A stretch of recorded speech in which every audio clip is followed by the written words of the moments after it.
All right, let's tackle IELTS speaking part 2, and specifically how to describe an event. We're going to break down exactly how to tell a really compelling story using a power outage as our example. Okay, so let's jump right in. The secret to a high-scoring answer isn't always about having this huge vocabulary. Nope, it's all about structure.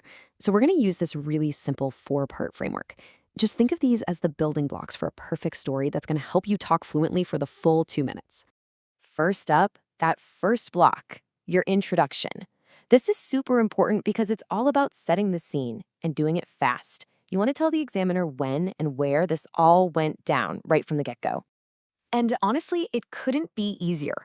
We've got a super simple template for you. Seriously, you just have to fill in the blanks for the when and the where of your story. And you've got tons of options to play with here. Just think about it for a sec. Did this happen just a few months ago? Or maybe it was during a crazy storm? Were you just chilling at home, or were you stuck in the library? The key is, the more specific you get, the more real your story is going to feel. So here's what that looks like in action. Something like, it happened a few months ago when I was at home. See? It's straight to the point, it nails the when and where, and boom, your story has officially started. It's perfect. Okay, let's grab our next building block and add another layer to the story. We've set the scene, right? Now it's time for some context. You gotta ask, what was going on? And why did it even matter? Here's the next piece of the puzzle. What you wanna do is paint a picture of the atmosphere with a really strong adjective, and then, and this is the important part, explain why it felt that way. So what was the vibe? Was it totally chaotic, maybe because you were having a party? Or was it kind of eerie, late at night with the storm brewing outside? You've got to connect that feeling to what was actually happening. The absolute key here is to link the feeling to the reason. Just like in this example, the situation was unexpected because I was in the middle of typing an essay. You see that? That little connection just instantly paints a super clear picture for the listener. All right, now we're getting to the juicy part, the real core of your story, the experience. This is where you get to tell us what actually happened, what you did. And yeah, this is going to be the biggest part of your answer.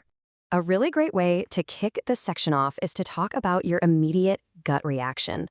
Imagine it. The lights go out, bam. What's the very first thing you do? No thinking, just reacting.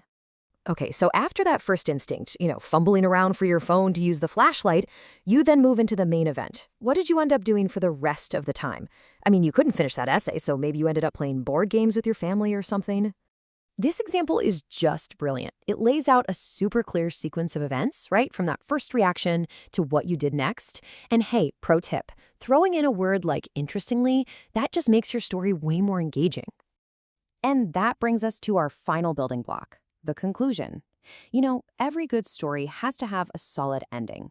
In the IELTS test, that means talking about how the whole thing affected you personally. A little reflection. A really cool technique here is to show how your feelings changed. Maybe you started out feeling one way, but by the end of it all, your emotions had totally shifted. That shows real depth, So you could start with a negative feeling, like being frustrated, and then show how that turned into something positive, like feeling relaxed. And then you wrap it up with the big takeaway. What was the lesson here? What did you learn? And just look at this example. It's such a perfect way to wrap things up. It takes you on that emotional journey from frustrated to relaxed, and it finishes with this really powerful thought. Using a great idiom like a blessing in disguise is just the cherry on top. So at this point, you might be thinking, okay, but why bother with a framework? Why can't I just, talk? While the answer is actually pretty simple, it's all about confidence. When that clock is ticking and you're feeling the pressure, this structure is like your safety net. It's what stops you from freezing up or just rambling on and on. It makes sure you've always got something meaningful to say for those full 2 minutes. Now, to help you make your story even more amazing, we've got a little vocabulary toolkit for you. These are some essential words that are just perfect for this topic. Sprinkling these in will absolutely make your answer stand out. These first few terms, they're perfect for describing that initial shock when the power goes out. So instead of just saying the lights went out, you could say the room was plunged into darkness or that it was pitch black. See how much more descriptive that is? And these next few words are awesome for the second half of your story, especially that reflection part.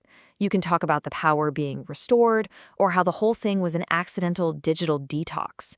And of course, that great one we already saw, a blessing in disguise. And finally, a phrase like heavily dependent is just a fantastic way to wrap up your conclusion. It shows the examiner you've got a great vocabulary and you can really reflect on an experience. It's a super natural way to explain the main lesson you took away from it all. So, what's the takeaway here? Telling a great story in your exam, it's not magic. It's all about having a good structure. Just use these 4 building blocks, throw in some of that awesome vocabulary we talked about, and you're going to be golden. You've got all the tools you need. Now go build your story.